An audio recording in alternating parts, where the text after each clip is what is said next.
Assalamualaikum warahmatullahi wabarakatuh.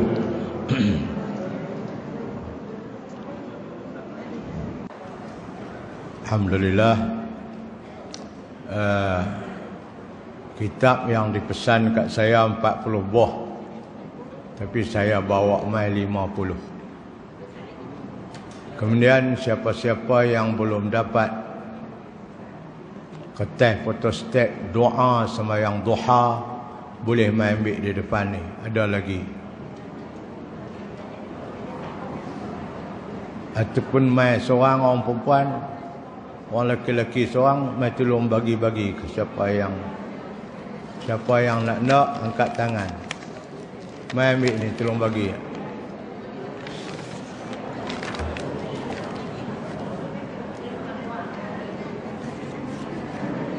Mai orang lelaki seorang, Ustaz merah. Nah, Ustaz bagi doa duha Ustaz.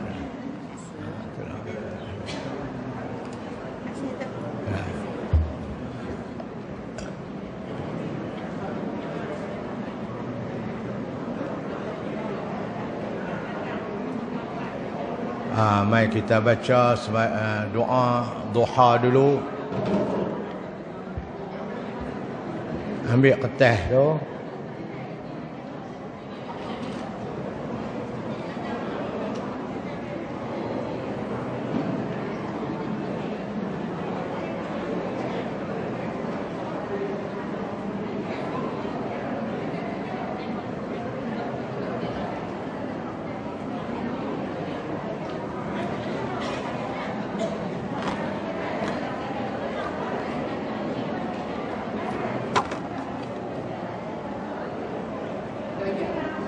Habis lah. Bawa 50. Oh, tak cukup lagi. Allah.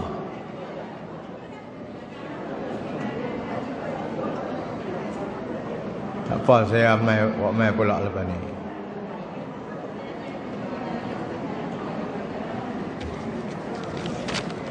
Habis dah, tak ada dah. Habis dah.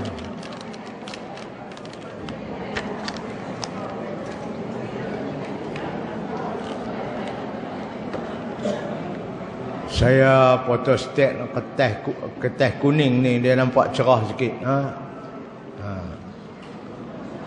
Mari kita baca doa duha dulu.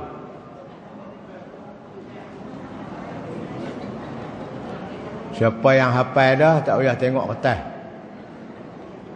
Allahumma inna duhaa duhauka wal bahaa bahauka wal jamala jamaluka wal quwwata qudratuka wal ismata ismatuka. Allahumma in kana rizqi في السماء فأنزله وإن كان في الأرض فأخرجه وإن كان معسرا فيسره وإن كان حراما فطهره وإن كان بعيدا فقربه بحق ضحائك وبهائك وجمالك وقوتك وقدرتك آتني بما أتيت عبادك الصالحين رب اغفر لي وارحمني وتب علي إنك أنت التواب الرحيم.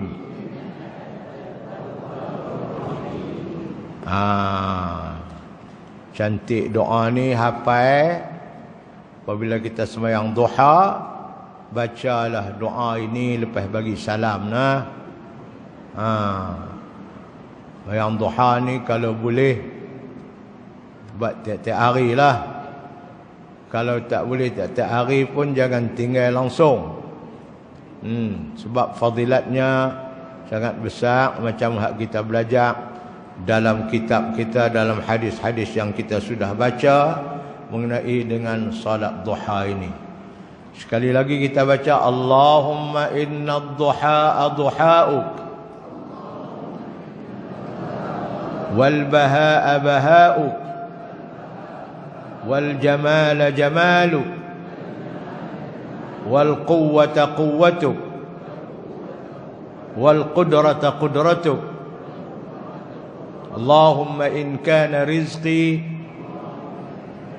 fis samai fa anzilhu wa in kana fil ardi fa akhrijhu wa in kana mu'siran fayassirhu wa in kana haraman fatahhirhu bihaqqi wa in kana ba'idan faqarribhu bihaqqi duhaika wa bahaika wa jamalika wa quwwatika wa qudratik.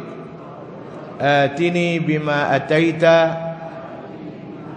ibadaka as-salihin. Rabbi ighfirli warhamni wa tub alayya innaka antat tawwabur rahim. Allah. Tengok makna dia sebelakang tu pula. Terjemahan doa salat duha. Ya Allah, sesungguhnya waktu duha itu adalah waktu duhamu. Allah yang punya nah. Dan keceriaan itu adalah keceriaanmu. Bahak ni mana? Ceria, mana segar, cantik, comel. Cerah. Itu ceria. Kalau orang ni dia ceria, muka dia manis, senyum. Tapi kalau muka masam, itu bukan ceria. Nah, duit tak ada tapi muka manis, ceria lebih. Itu keceriaan. Dan kecantikan itu adalah kecantikanmu, dan kekuatan itu adalah kekuatanmu, dan kekuasaan itu adalah kekuasaanmu, dan kawalan itu adalah kawalanmu. Allah kawal kita daripada buat dosa, Allah kawal kita daripada kena bala. Itu kawalan itu semua dari Allah. Kita tak ada apa. Kuasa dari Dia, kekuatan dari Dia, keceriaan dari Dia, kecantikan dari Dia, semua yang Dia punya. Kemudian baru kita minta, Ya Allah, sekiranya rezekiku di pagi ini berada di langit, maka turunkanlah dia, turun mai. Dan jika ianya berada dalam bumi, rezeki aku pagi ini ni, sembahyang duha ni, maka keluarkanlah ia. Dan jika ia susah untuk mendapatnya, maka permudahkanlah ia. Dan jika ianya haram, maka sucikanlah dia, bagi jadi halal. Dan jika ianya berjauhan, maka perdekatkanlah ia dengan keberkatan waktu duhamu, dengan keceriaanmu, dengan kekuatanmu, dengan kekuasaanmu. Berilah kepada aku apa yang engkau telah berikan kepada hamba-hambamu yang saleh. Apa Allah bagi kepada hamba saleh? Iaitu kesejahteraan dunia dan akhirat. Wahai Tuhanku, ampunilah aku dan kasihanilah aku, dan terimalah taubatku. Sesungguhnya Engkaulah Tuhan yang amat terima, yang amat menerima taubat, lagi mengasihani. Itu makna dia, tuan-tuan. Cantik doa sembahyang duha ni. Sebab itu kita kena hafaz dia dan kita kena faham makna dia, insya-Allah. Yang ini kita ulang, kita sudah bagi 2 minggu ke berapa minggu dah yang lalu, 2 kali dah 3 kali dulu. Kita ulang ni untuk kita jadikan dia sebagai hafalan kita, insya-Allah.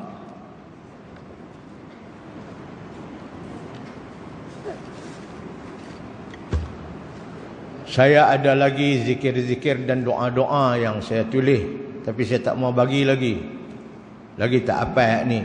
Duduk timbun, tindan atas mari.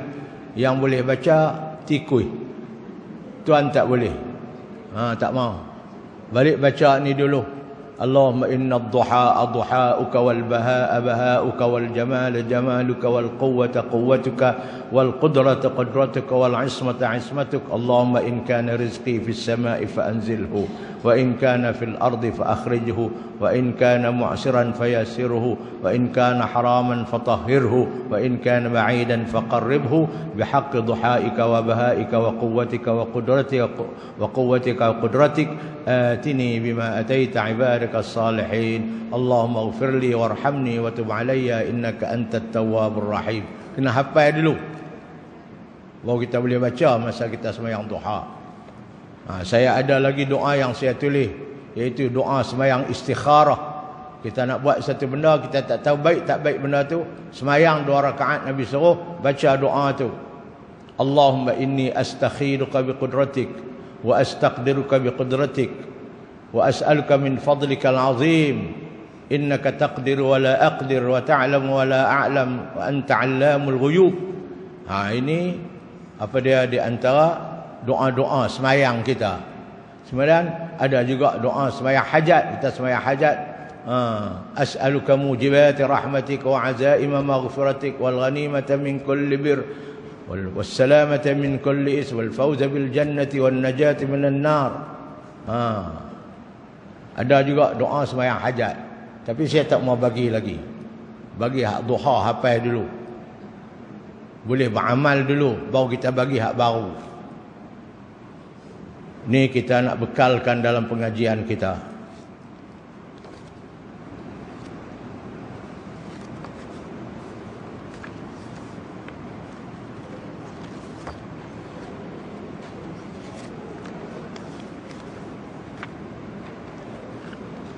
Pagi tadi saya sembahyang subuh.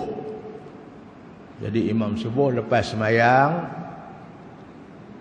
dah pukul 7 dah nak balik daripada surau tu. Ada seorang orang tua perempuan, umur dia 80 lebih. Dia duduk di tempat saya tu lah. Dia kata dia minta dia nak balik, sekejap lagi anak dia nak main ambil. Saya kata, awak sakit pinggang, dia kata. Tak boleh nak betui pinggang ni. Pasal duduk naik surau tu dia ada lebih kurang 5-6 tangga lah. Dia sakit pinggang. Kata pasal apa sakit pinggang? Dulu kita muda-muda dulu biasa silap pinggang ni, angkat padi dalam tin apa tu dia meletup. Sampai lah pun duduk sakit. Lepas tu duduk baca doa apa? Tak ada doa apa, dia kata. Sekejap lagi anak nak ambil, nak pergi klinik lah, ambil ubat nak makan. Balik duduk rumah lah, tak usah duduk sini. Tak mau. Sayang, duduk rumah boleh, tapi nak sembahyang jemaah tak boleh. Tu saya kata, tak ada doa-doa apa? Tak ada. Sekejap lagi saya bagi doa. Kebetulan semalam ni saya pergi mengajak di Sungai Petani. Pergi mengajak Sungai Petani, balik-balik mengajak tu,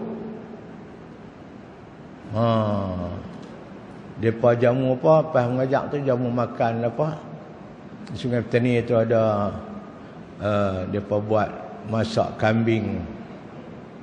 Masak kambing tu macam masak apa tu, kurma apa tu. Dia masak dalam buluh macam buat lemang. Kawan tu duk makan bilik tu, dia ambil buluh tu mai duk tuang dalam pinggan. Duk tuang terjun kat tu. Saya makan-makan sedap, pulun tak sangat lah. Tak apa kata, kalau Datuk sedap, sekali saya bagi buluh buat belik satu. Saya beli banyak.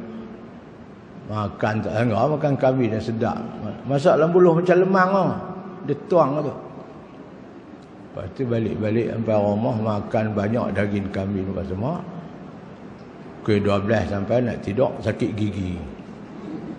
Ngak sakit gigi. Pukul 2 mangkit, duk ngak. Esok ni pasal tak boleh main ngajak pula sini, nak pergi klinik gigi. Tengok kalau tu cabut. Mangkit pukul 2, ambil ayak panas. Buah ayak panas, butuh ayak sejuk sikit, bagi sikit sejuk aja. Boboh kumuk nak bagi lega sikit, tak lega juga. Lepas tu teringat doa Nabi ajak. Nabi kata kalau kamu sakit, letak tangan kamu tu tempat sakit. Baca doa ni, angkat, letak pula. Baca doa ni, angkat, letak pula. Baca doa ni, angkat, letak pula. 3 kali sekurang-kurang. Ataupun 5 kali atau 7 kali. Buat secara gasai. Jangan buat secara genap. 3, 5, 7 buat. Saya teringat tu dah. Pukul 2 mangkit duk kumuk ayak panas tak lega. Nak tidur tak tangan tu. Doa dia hafal lama dah tapi terlupa. Lupa nak buat. Doa tu ingat. Bismillah, bismillah, bismillah. A'udzu bi'izzatillahi wa qudratihi min syarri ma ajidu min waj'i hadha. Bismillah, bismillah, bismillah. A'udzu bi'izzatillahi wa qudratihi min syarri ma ajidu min waj'i hadha. Bismillah, bismillah, bismillah. A'udzu bi'izzatillahi wa qudratihi min syarri ma ajidu min waj'i hadha. Buat 3 kali. Saya pun tidur. Tuan-tuan, ada berkat yang Nabi ajak. Saya mangkit subuh tadi ni, apa pun tak rasa sakit lah. Sampailah. Tak rasa sakit. Tu saya kat makcik tu, dia ada umur 85 dah. Tak tahu doa apa tak. Nanti saya balik pergi, saya tulis doa ni. Sakit pinggang, tak tangan pinggang tu, baca 3 kali, 5 kali, 7 kali. Baca. Saya balik tulis, tak sat. Belum saya main ni, saya pergi bagi kat dia. Bagi kat dia, lain-lain kata, kami pun nak juga, kami pun tak hafal lagi. Kata, pergi photostat dah tu ambil. Bismillah, bismillah, bismillah. A'udzu bi'izzatillahi wa qudratihi min syarri ma ajidu min waj'i hadha. Tu doa dia. Hak ni pun kita boleh ajak ni. Tapi hafal doa duha dulu. Duk bagi saja, duk tapuk je tak hafal apa. Tak jadi. Alhamdulillah. Saya tak jadi dah pergi klinik gigi. Tidak, Ustaz Muhyiddin tak boleh main pula begini. Alhamdulillah. Kita minta dengan penuh kekhusyukan, kerelaan kita minta kepada Allah Subhanahu Wa Taala. Kita mungkin tidur lena mungkin subuh tengok tak ada ngap apa tak ada. Alhamdulillah. Nabi suruh letak tangan kita belah kanan tempat sakit tu, baca. Saya buka tengok buku Perubatan Islam Datuk Harun pun dia tulis doa ni juga. Antaranya doa yang disuruh kita baca letak tempat sakit, dia ambil hadis ni juga. Datuk Harun Din, Allah yarham. Jadi tuan-tuan, puan-puan, tak apa, kita boleh bekal kat tuan-tuan. Saya tulis dah semua itu. Saya tulis, kita boleh bekal kepada tuan-tuan. Tapi di dalam pengajian kita lah, kita akan bekal benar-benar di doa, semayang, apa. Semalam saya mengajak di Sungai Petani, kebetulannya baca hadis mengenai semayang istikharah. Doa ni lah saya bagi kat mereka. Dalam hadis tu ada riwayat Imam Bukhari, Allahumma inni astakhiruka bi'ilmika wa astaqdiruka biqudratik wa as'aluka min fadlika al-azim fa innaka taqdiru wa la aqdir wa ta'lamu wa la a'lam wa anta 'allamul ghuyub. Allahumma in kunta ta'lamu anna hadzal amra khairul li fi dini wa ma'ashi wa 'aqibati amri faqdurhu li wa yassirhu li summa barik li fi. Itu doa sembahyang istikharah. Kita boleh bagi kat tuan-tuan puan-puan dalam pengajian kita. Baik.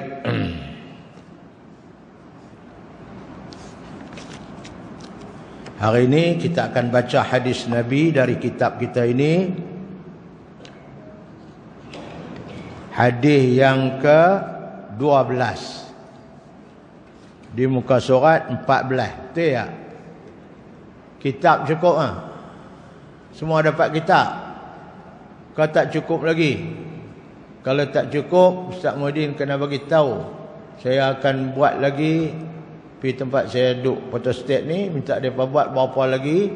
Sekali lagi kita buat mai pula insya-Allah, sekali dengan doa sembahyang duha yang akan kita bagi edak kepada tuan-tuan.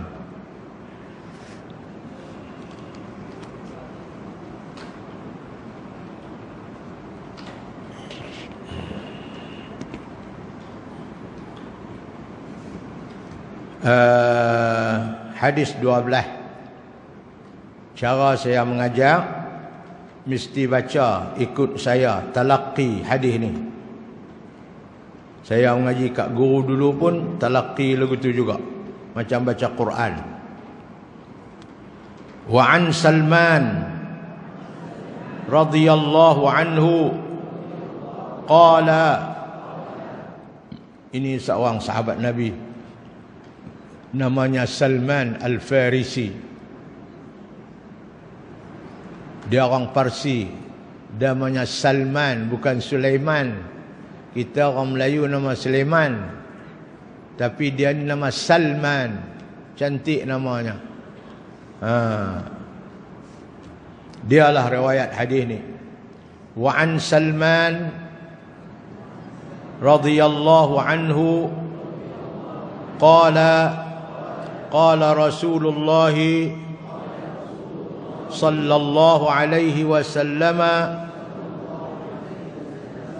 la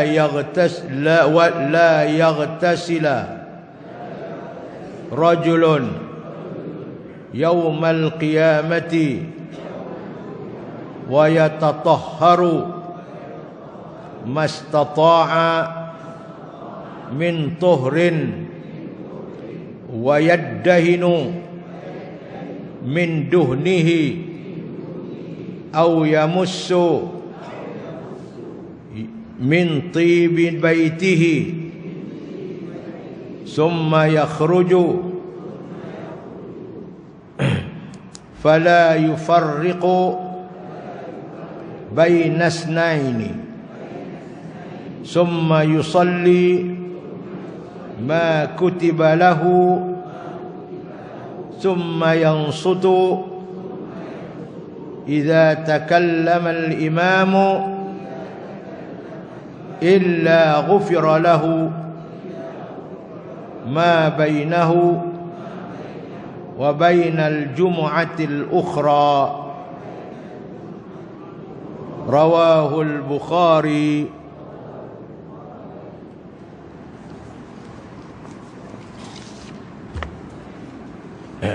Hadis ni tuan-tuan, masih Nabi menceritakan tentang kelebihan hari Jumaat. Nabi sebut di dalam hadis, hari Jumaat adalah penghulu segala hari. Dalam hadis lain, bukan hadis ni. Ini kita baca. Nabi sebut dalam hadis lain, hari Jumaat adalah penghulu segala hari. Dalam seminggu 7 hari itu, penghulu dia hari Jumaat lah yang paling hebat. Di hari Jumaat lah, kata Nabi, Allah buat Adam alaihi salam. Tu Adam Allah buat hari Jumaat. Dan hari Jumaat lah Allah masukkan Adam ke dalam syurga. Dan hari Jumaat juga Allah keluarkan Adam dari syurga. Dan hari Jumaat juga Nabi Allah Adam alaihi salam meninggal dunia.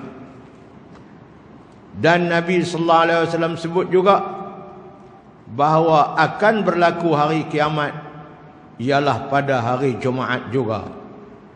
Oleh itu kata Nabi, hendaklah kamu banyak berselawat kepada aku pada hari Jumaat, dan selawat kamu semua akan dibentangkan kepada aku, dan orang yang banyak berselawat pada aku, dia akan mendapat syafaat aku di akhirat nanti. Baik, itu hadis lain. Hadis yang kita baca tak sat ni daripada Salman Al-Farisi ni, Nabi nak menceritakan apakah yang sepatutnya bagi orang-orang yang nak pi bersemayang Jumaat. Sepatutnya dia kena buat apa? Sepatutnya dia kena bersiap lagu mana?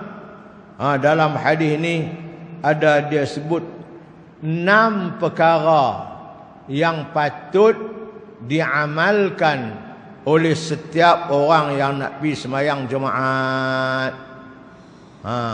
Orang perempuan yang tak pergi semayang Jumaat pun boleh buat juga, dapat pahala juga. Ada 6 perkara disebut di sini.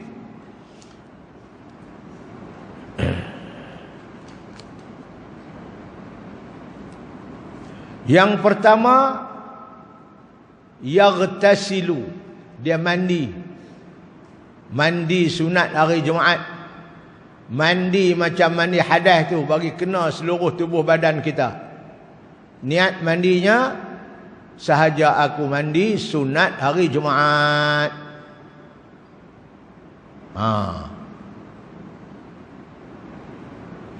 Satu. Cuma dalam lafaz hadis tu dia silap berbaris tu. Dia berbaris la yaghtasila. Tak betul. La yaghtasilu.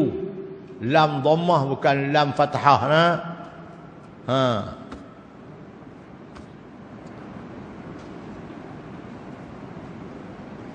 Yang kedua, yatatahharu mastata'a min tuhrin.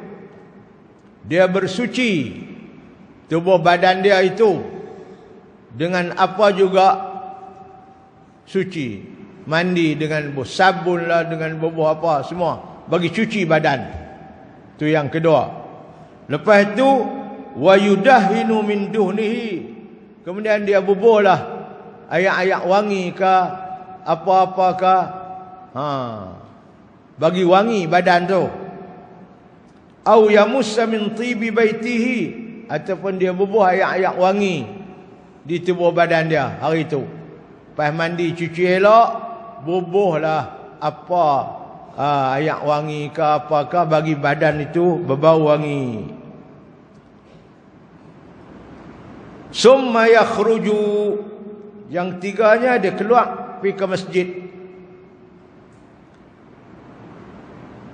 Fala yufarriqu baina isnain, dia pergi sampai masjid, dia tak memisahkan antara dua. Dia pergi duduk semayang di masjid tu, tempat yang kosong. Jangan dia pergi duduk suruh orang beredak dia nak semayang satu. Jangan.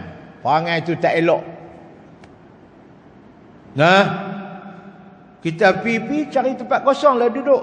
Jangan duduk suruh orang. Mungkin sikit ni saya nak semayang ni. Tak payah. Perangai itu tak elok tu. Perangai itu tak elok. Dia tidak menceraikan dua orang yang duduk, dia tak main duduk celah-celah tu, tak. Dia pergi duduk tempat kosong, dia semayang. Ni perangai orang yang pergi tu. Summa yusalli ma kutiba lahu, kemudian dia semayang tahiyat masjid. Tu yang kelima. Dan yang keenam, summa yansutu idza takallama al-imam. Ketika tok khatib baca khutbah, dia duduk diam. Dia tak buat apa. Berzikir pun tak, baca Quran pun tak, duduk diam nak dengar khutbah. Itulah 6 sikap orang yang pergi sembahyang jemaat. Dia start daripada rumah dia, mandi dulu, buah ayak wangi, buah segala benda-benda yang boleh membau. Kemudian dia bersuci, kemudian dia berbuah, kemudian dia pergi ke masjid. Dia tidak memisahkan orang yang duduk. Dia pergi duduk tempat yang kosong, tempat yang tak ada orang. Kemudian dia duduk, dia semayang tahiyat masjid. Dia sampai itu semayang tahiyat masjid, kemudian dia duduk diam apabila khatib baca khutbah. Ini 6 keadaan yang Nabi minta seseorang itu apabila dia pergi hari Jumaat ke masjid. Kalau dia buat lagu tu, apa dia dapat? Nabi sebut, illa ghufira lahu ma bainahu wa bainal jum'atil ukhra. Allah ampun segala dosa-dosa dia antara Jumaat ni dengan Jumaat hak pula. Seminggu tu Allah ampun dosa dia. Kalau dia buat masa nak pergi masjid itu 6 perkara tadi. 1, mandi sunat Jumaat. Yang kedua, bersuci. Dan yang 3, bubuh pewangi-pewangi di tubuh badan dia. Yang keempat, dia keluar ke masjid tidak menyusahkan orang. Kemudian dia sembahyang tahiyat masjid. Dan yang keenamnya, apabila khatib baca khutbah, dia duduk diam dengar khutbah. Bukan diam lena, diam dengar khutbah. Kalau itu dia buat, dia akan dapat keampunan dosa daripada Jumaat ni sampai Jumaat pula. Allah hebatnya. Ini Nabi sallallahu alaihi wasallam. Hadis ni bukan hadis kepalang, hadis riwayat Bukhari ni. Itu sikap kita, orang yang nak pergi sembahyang Jumaat, khususnya orang lelaki-lelaki. Daripada Salman radhiyallahu anhu katanya, bahwasa Rasulullah sallallahu alaihi wasallam bersabda, apakah tidak seorang lelaki mandi pada hari Jumaat? Itu satu. Yang kedua, kemudian ia membersihkan tubuh badannya bersungguh-sungguh. Allah, selepas mandi. Yang 3, lepas mandi pula dia berpakaian kemas lagi rapi seperti memakai minyak rambut.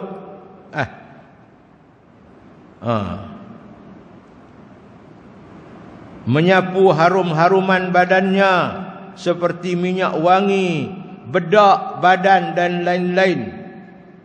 Itu yang ketiga. Yang keempat, selepas itu ia pergi ke masjid dan tidak pula memisahkan antara 2 orang yang duduk. Orang duduk dah, dia tak pergi duduk pisah antara orang tu. Dia pergi duduk sembahyang tempat kosong tu. Bukan dia pergi duduk menyusah orang, nak selit celah-celah orang tu, tak. Tu yang keberapa? Yang keempat. Yang kelima pula, kemudian ia terus bersembahyang sunat tahiyat masjid 2 rakaat. Itu yang kelima. Dan yang keenam, dan tidak bercakap sepatah pun ketika imam membaca khutbah, seterusnya bersembahyang.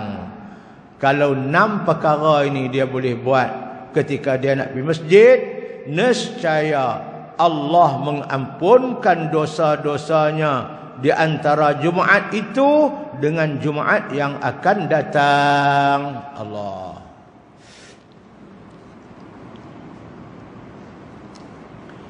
Pengajaran hadis 1, disunatkan kepada orang yang hendak bersembahyang Jumaat membersihkan badan daripada kekotoran dan sebagainya sebelum keluar ke masjid. Pakai baju elok, baju baru, bersih. Allah, ni cara dia.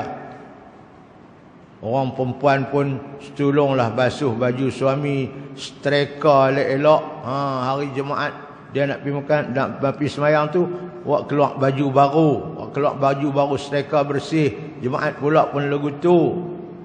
Ni duk setrika baju nak pergi makan kenduri aja. Hari Jumaat tengah 2 bulan dah pakai baju tu aja. Pasal apa? Bini penyegal. Bersih baju suami dia pergi sembahyang Jumaat, kita pun dapat pahala juga. Pasal apa? Kita tolong buat untuk orang nak pergi sembahyang Jumaat, kita dapat pahala juga.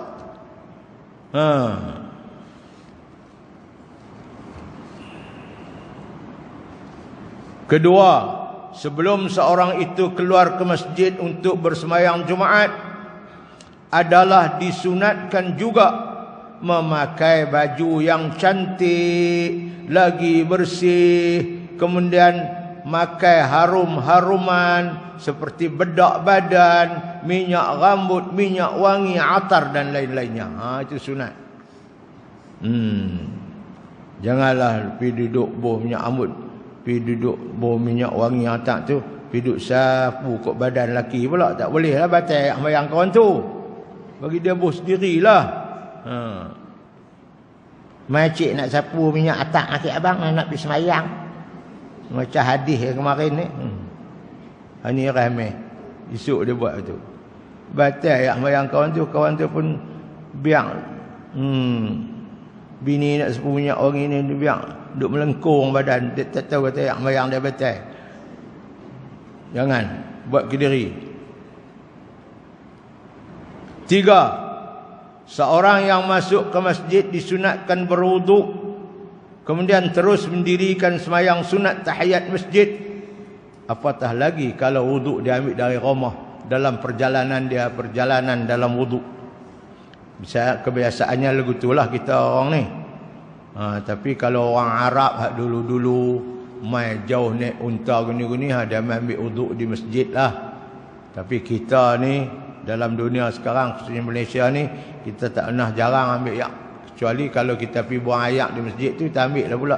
Kalau tidak, kita ambil memang dari rumah siap.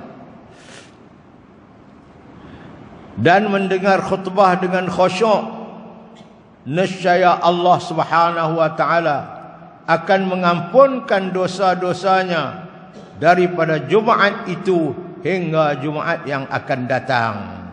Jadi dapat keampunan dosa kalau kita dapat melakukan 6 perkara ini sebelum kita berangkat ke masjid Allah Subhanahu wa taala. Apatah lagi kalau kita berangkat ke Masjidil Haram, ataupun kita berangkat ke Masjidil Nabawi, ataupun kita berangkat ke Masjidil Aqsa, lebih-lebih lagi lah fadilatnya kita akan dapat. Baik, itu sikap kita, keadaan kita ketika kita keluar nak pergi semayang di masjid. Begitulah dikehendaki oleh Rasulullah di dalam hadis riwayat Sayyidina Salman Al-Farisi. Ada 6 budaya dan keadaan yang kita patut buat. Nombor 1 apa dia? Mandi Jumaat. Nombor 2 bersuci. Nombor 3 pakai pakaian wangi-wangian. Nombor 4 pergi masjid jangan duk menyusah orang. Nombor 5 sembahyang sunat tahiyat masjid. Nombor 6 duduk diam ketika khatib baca khutbah. Diam itu maksudnya jangan bercakap. Diam itu maksudnya jangan duk main handset, duk tengok tu handset tu. Dia tak cakap tapi orang duk baca khutbah, dia duk tengok WhatsApp onu, jawab. Itu tak diam lah tu. Diam tu bukan makna tak bercakap saja. Dunia Allah ni tak kira. Orang duk baca khutbah, dia duduk main handset lagi.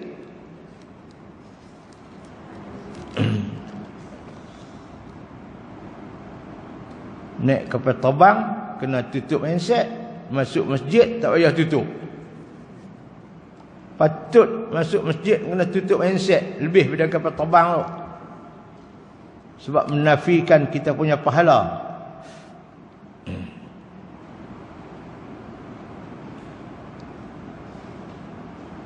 Di masjid dia bawa gambar handset palang tak? Ada? Kena bawa gambar handset palang. Jangan bawa gambar handset buat raid pula gitu boleh main. Tak boleh. Palang tu merah.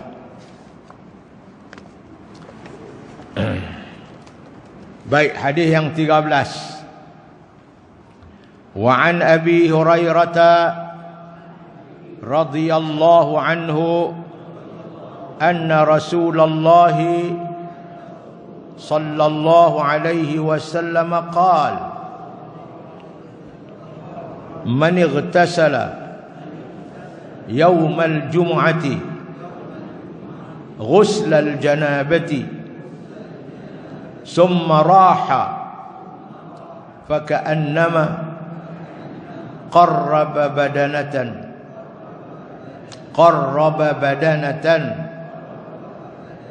wa man raha fi as-sa'ati ats-tsaniyah faka'annama qarraba baqaratan wa man raha fi as-sa'ati ats-tsalitsah faka'annama qarraba kabshan aqrana wa man raha fi as-sa'ati ar-rabi'ah faka'annama qarraba dajajatan wa man raha fi as-sa'ati al-khamisah faka'annama qarraba baydatan fa idza kharaja al-imamu hadaratil malaikatu yastami'una adh-dhikra muttafaqun alaih. Muttafaqun alaih ni istilah hadis. Hadis ini riwayat Bukhari Muslim. Hadis yang paling sahih. Hadis ni pula menceritakan, tadi menceritakan keadaan kita masa nak pergi Jumaat tu. Buat 6 perkara tadi, kita dapat keampunan dosa. Yang ini pula dia cerita tentang masa mana yang patut kita pergi sembahyang Jumaat tu. Cerita masa pula. Tadi dia cerita keadaan kita. Lagu ni. Yang ni dia cerita pula nak pergi masjid tu masa mana. Dan lepas dia mandi semua elok, dia pergi masjid. Dia pergi masa yang pertama. Man ightasala, tengok makna dia. Siapa yang mandi yaumal jumu'ati, pada hari Jumaat, dia mandi sunat Jumaat, ghuslal janabah, semacam mana dia mandi junub.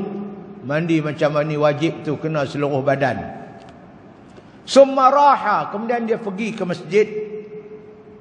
Faka'annama, maka seolah-olah pahala yang Allah bagi kat dia itu seperti dia qarraba badanatan, macam dia buat kurban seekor unta.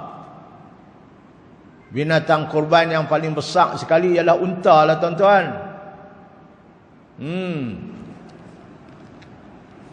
Wa man raha fi as-sa'ati ats-tsaniyah, siapa yang pergi pula ke masjid pada saat yang kedua, pada masa yang kedua. Masa pertama pahala dia punya besar macam kurban seekor unta. Kalau dia pergi masa yang kedua, faka'annama qarraba baqaratan, macam mana dia buat kurban seekor lembu, kurang sikit pahala. Wa man raha fi as-sa'ati ats-tsalitsah, sesiapa yang pergi ke masjid lepas mandi apa semua pada masa yang ketiga, faka'annama qarraba kabshan aqrana, maka pahalanya seperti dia berkurban seekor kibah, seekor kambing aqrana yang bertanduk.